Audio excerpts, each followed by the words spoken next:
করতে পারো, আমি সেগুলো যথাসাধ্য রক্ষা করার চেষ্টা করব ইনশাআল্লাহ। তখন হযরত ইসমাইল আলাইহিস সালাম বললেন, আব্বাজান, আমাকে জবেহ করার পূর্বে আমার হাত পা শক্ত করে বেঁধে নেবেন। আমি দেখেছি জবেহ করার সময় জীবজন্তু তাদের হাত পা ছোড়াছুড়ি করে, তেমনিভাবে মৃত্যুর যন্ত্রণা সইতে না পেরে আমিও যদি আমার হাত পা ছোড়াছুড়ি করি এবং তা যদি আপনার শরীরে লেগে যায়, এতে আমার বেয়াদবি হবে। আমি চাই না দুনিয়া ত্যাগের পূর্বে আমার পিতার সাথে আমি বেয়াদবি করি। অতএব হে আব্বাজান, আপনি আমার এই অনুরোধ রক্ষা করবেন। দ্বিতীয়ত, আমাকে জবেহ করার সময় আপনি আপনার চক্ষু দুটি ভালোভাবে কাপড় দিয়ে বেঁধে নেবেন, কেননা জবাই করার সময় যদি আপনার দৃষ্টি আমার চেহারায় পড়ে, তাহলে হয়তো আপনার মনে আমার প্রতি ভালোবাসা জেগে উঠবে, তাতে আপনার জবেহ কাজে ব্যাঘাত সৃষ্টি হতে পারে।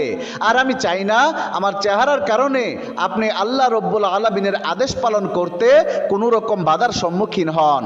তৃতীয়ত, আমার যে আবদার তা হলো, কুরবানি করার পর যখন আপনি গৃহে প্রত্যাবর্তন করবেন, তখন আমার রক্ত জামা মাখা কাপড়গুলো আমার জনম দুঃখিনী মায়ের নিকটে সমর্পণ করবেন এবং তাকে আমার সালাম জানাবেন, বলবেন যে তার এই ত্যাগের বিনিময়ে আমরা একত্রে বেহেশতে অবস্থান করতে পারবো।